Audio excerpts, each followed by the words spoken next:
Madam, நீங்க வந்து தர்மபுரியிலேருந்து வரீங்க.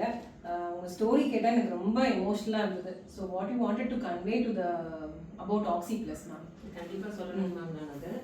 நான் வந்து தர்மபுரியிலேருந்து வரேன். சரிங்க. ஒரு 8-9 இயர்ஸாகவே எனக்கு லெக் பெயின் இருந்தது. சரிங்க மேடம். நான் அங்கேயே லோக்கல்லையே எனக்கு லெக் பெயின் ஹெவியாக இருக்கும்போது போய் பார்ப்பேன். சரிங்க மேடம். ஆனால் ஒரே டாக்டர் கிட்ட நான் காட்டல, அது என்னோட மிஸ்டேக் தான். சரிங்க. அது என்ன எதனால இது அந்த லெக் பெயின்ன்றதே நான் ஃபைண்ட் அவுட் பண்ணுறதுக்கே 8 இயர்ஸ் ஆயிடுச்சு. 8 வருஷம் அந்த பெயினோடவே இருந்தீங்க? பெயினோடவே, ஆனா மேனேஜ் பண்ண முடியும். சரிங்க. ஒரு லெக்ல தான் அந்த பெயின் இருந்தது. சரிங்க மேடம். ஓகே. அதுக்கப்புறம் கொஞ்ச நேரம் கூட உட்கார முடியாம, சரிங்க, அந்த மாதிரி ஆகும்போது தான் இது வந்து மேல இருந்து ஏதோ வலி தெரியுது போல அப்படின்னு சொல்லிட்டு நான் வேற ஒரு ஃபேமஸான ஹாஸ்பிட்டல் போயிருந்தேன். சரிங்க. அவங்க வந்து ஸ்பைன்ல வந்து பல்ஜ் இருக்கு, நெக்லயும் தேய்மானம் இருக்கு, அப்புறம் லோ பேக்லயும் தேய்மானம் இருக்கு. தேய்மானத்தை வந்து அது வந்து ரிவர்சபிள் கிடையாது. நீங்க வந்து இனிமேல் பெண்ட் பண்ற வேலைகள் எல்லாம் குறைச்சிக்கோங்க. அப்புறம் வெயிட் லிஃப்ட் பண்றது இது எல்லாமே குறைச்சிக்கோங்க. மற்றபடி இதுக்கு சொல்யூஷன் ஒன்றும் பெருசா இல்ல, அவ்வளோ மாத்திக்கோங்க அப்படின்னு சொல்லிட்டாங்க. பட் என்னோட ஃபேமிலி பொறுத்த வரைக்கும் எனக்கு ரெஸ்பான்சிபிலிட்டி ஜாஸ்தி. 2 டாட்டர்ஸ் இருக்காங்க. எனக்கு வந்து அப்படியே டவுன் ஆயிட்டேன். நான் இதுக்கு சொல்யூஷனே இல்லையா, நானு வேற ஹாஸ்பிட்டல் பார்க்கலாமா, அங்கேயே டாக்டர்ஸ் கிட்ட கேட்டேன். உங்களால பண்ண முடியலன்னா கூட எனக்கு வேற ஏதாவது இதுக்கு ட்ரீட்மெண்ட் சொல்லுங்கன்னு கூட கேட்டேன். அவங்க வந்து இல்லைங்க மேம், இது வந்து ஏஜ் ஃபேக்டர்னால வரக்கூடியது. என்ன மேடம், உங்களுக்கு பாத்தீங்கன்னா ஏஜ் ரொம்ப கம்மிங்களே, 38 தானே? நான் உண்மையாவே ஷாக் ஆயிட்டேன். தேய்மானம்னு கேட்டதுமே எனக்கு அடுத்து என்ன பண்றது, இதுல இருந்து வெளியே வர முடியாதுன்னு சொல்றாங்களே, என்னால எவ்வளவு பணம் வேணாலும் செலவு பண்ண முடியும், ஆனா எனக்கு இதுல இருந்து நம்ம கியூர் ஆக முடியாதோன்ற மாதிரி ரொம்ப ஸ்ட்ரெஸ்ஸுக்கு நான் ஆயிட்டேன். அதுக்கப்புறம் நானா யூடியூப்ல எல்லாம் பெஸ்ட் ஸ்பைன் ட்ரீட்மெண்ட் இந்த மாதிரி போட்டு பார்ப்பேன். படுத்துட்டு அதே தான் பார்த்துட்டு இருக்கேன். சுத்தமா நடக்க முடியாத அளவுக்கு ஆயிட்டேன். என்னோட ரொட்டீன் ஒர்க்கு இதனால வந்து பாதிச்சிருச்சு. சமைக்க முடியல, பசங்களை ஸ்கூல் அனுப்ப முடியல. அதுக்கப்புறம் நான் வந்து டாக்டர் பிரியா பால் அந்த மேமோட சிபிசார வந்து இன்டர்வியூ பண்ணியிருந்தாங்க. அந்த ஒரு வீடியோ பார்த்தேன். அதுல வந்து அவங்க ஏஜ் ஃபேக்டர்னால வரக்கூடிய தேய்மானத்தை வந்து பர்டிகுலரா மென்ஷன் பண்ணி சொல்லியிருந்தாங்க. அப்ப எனக்கு வந்து அதை பார்த்த உடனே ஒருவேளை இவர்கிட்ட போனா நமக்கு ஒரு சொல்யூஷன் கிடைக்குமா அப்படின்ட்டு நான் ரிவ்யூஸ் எல்லாம் பார்க்க ஆரம்பிச்சேன். Very good madam. ரிவ்யூஸ் எல்லாமே ரொம்ப பாசிட்டிவா இருந்தது. எனக்கு வந்து ஒரு நம்பிக்கையை கொடுத்துச்சு. சரி, நம்ம இவ்வளவு தூரம், நான் தர்மபுரியில இருந்து சென்னைக்கு எல்லாரும் ஃபேமிலியில நீ உடம்பு உட்காரவே முடியாம இருக்கிற, இவ்வளவு தூரம், அதுவும் நான் போன ஹாஸ்பிட்டல்ல சொல்லுவாங்க, இனிமேல் நீங்க வந்து ரொம்ப லாங் டிராவல் எல்லாம் போகக்கூடாது, அவங்க ட்ரெயின்ல வாங்க ஹாஸ்பிட்டலுக்கு, கார்ல கூட வேண்டாம்னு சொல்லுவாங்க. ஆனாலும் நான் வந்து கார்லயே தான் போயிட்டு இருந்தேன். சரி, சென்னைக்கு போறியே, வேண்டாம்னு வீட்டுல எல்லாருமே சொன்னாங்க. இங்கேயே பாரு, கங்காவிலேயே கொஞ்ச நாளைக்கு பார்க்கலாம், அதுக்கப்புறம் வேணா வேற ட்ரீட்மெண்ட் பார்க்கலாம்னு சொன்னாங்க. இருந்தாலும் எனக்கு அந்த இன்டர்வியூ சாரோட எக்ஸ்பிளனேஷன் எல்லாமே எனக்கு வந்து ரொம்ப ஒரு நம்பிக்கை ஏற்படுத்துச்சு. அதுக்கப்புறம் சரி போய் தான் பார்ப்போம்னு சொல்லிட்டு என் ஹஸ்பண்ட் கிட்ட சொன்னேன். அவரும் சப்போர்ட் பண்ணாரு. இப்ப நான் 5th செஷனே கம்ப்ளீட் பண்ணிட்டேன். என்னோட மேக்சிமம் நான் என்னோட ஒர்க்கை வீட்டுல எல்லாமே பண்ணிட்டு இருக்கேன். 80% நான் வந்து இதுல இருந்து கியூர் ஆயிட்டேன்.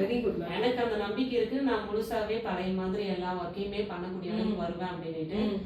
கண்டிப்பா ஸ்பைன் ரிலேட்டட் ப்ராப்ளம்ஸ் ஏதாவது இருந்தா நீங்க ஷூரா சிபி சாரை வந்து அப்ரோச் பண்ணலாம். Thank you so much for the trust you have on us. தர்மபுரியிலேருந்து நீங்க இதுக்காக வர்றதும் வித் டாக்டர் ஃபேமிலி, நீங்களே சொன்னீங்க ஒரு ஹாஸ்பிட்டல் ரன் பண்றேன், அந்த ஹாஸ்பிட்டல் எத்தனை பேர் சொல்லியிருப்பாங்க, அதை மீறி நீங்க இங்க வந்தீங்க. ப்ளஸ் இப்போ உங்க டாக்டரையும் நீங்க கூட்டு வந்திருக்கீங்க. எவ்வளோ ட்ரஸ்ட் இருந்தால் அதை நீங்க கூட்டு வந்திருப்பீங்க. ப்ளஸ் யூடியூப் வீடியோ பார்த்துட்டுலாம் நிறைய பேர் வரமாட்டாங்க மேம். ஒன்லி பை நீங்க வந்து சிபி டாக்டர்கிட்ட எடுத்து சரியாகணும்னு உங்களுக்கு அந்த பிராப்தம் இருந்தால் தான் நீங்க வர முடியும். அதுதான் நான் சொல்லுவேன். எனக்கு அந்த பேஷன்ஸ் கொடுத்த ரிவ்யூஸே வந்து ஒரு நம்பிக்கையை கொடுத்துச்சு. அதுதான் நான் மெயினா சொல்றேன். அந்த இன்டர்வியூ பிளஸ் சாரோட எக்ஸ்பிளனேஷன். சார் ஏதோ சொல்றாரு, அவர் வந்து ரஷ்யன்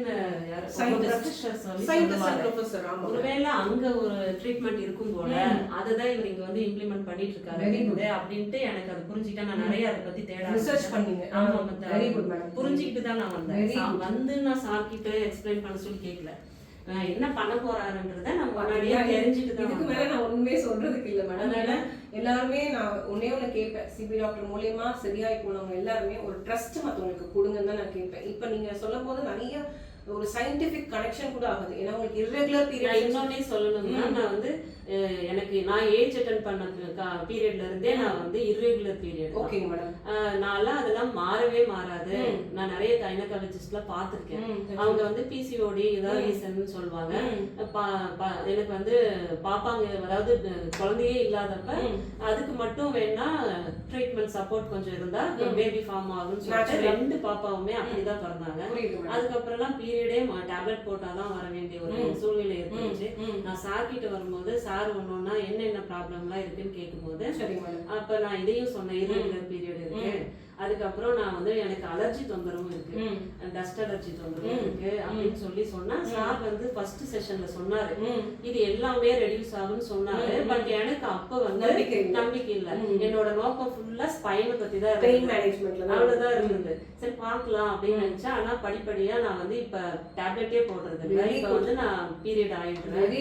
35 days 40 daysக்குள்ள நான் பீரியட் ஆகுறேன். அதுவே ஒரு எனக்கு பெரிய ஒரு டிஃபரன்ஸ் தான். அலர்ஜி தொந்தரவும் குறைஞ்சிருக்கு. சார் வந்து கம்ப்ளீட்டாவே சேஞ்ச் ஆகும்னு சொல்லியிருக்காரு. எனக்கும் அந்த நம்பிக்கை இருக்கு. நீங்களும் சாரை முழுமையா நம்பி வாங்க. Thank you so much madam. ஏன்னா நான் வந்து அந்த நம்பிக்கைக்கு மட்டும் நான் சொல்லலை, நீங்கள் வந்து விடாம அந்த சங்கதியை ஃபாலோ பண்ணீங்க வீட்டில். அவர் சொன்ன எக்ஸசைஸாக இருக்கட்டும், இப்போ நீங்களா இருக்கட்டும், பாப்பாவாக இருக்கட்டும், 2 பேருமே வந்ததுக்கு ரீசன் வந்து சில பேர் என்ன சொல்லுவாங்க, சிபி டாக்டர் பண்ணுற ட்ரீட்மெண்ட் மட்டும் போதுமானா இல்லை, அந்த எக்ஸசைஸை கண்டிப்பாக ஃபாலோ பண்ணணும். அவர் சொன்ன வீட்டில் சொன்ன விஷயங்களையும் செய்யணும். அதை நீங்கள் பண்ணதுனால தான் உங்களுக்கு இந்த ரிசல்ட்.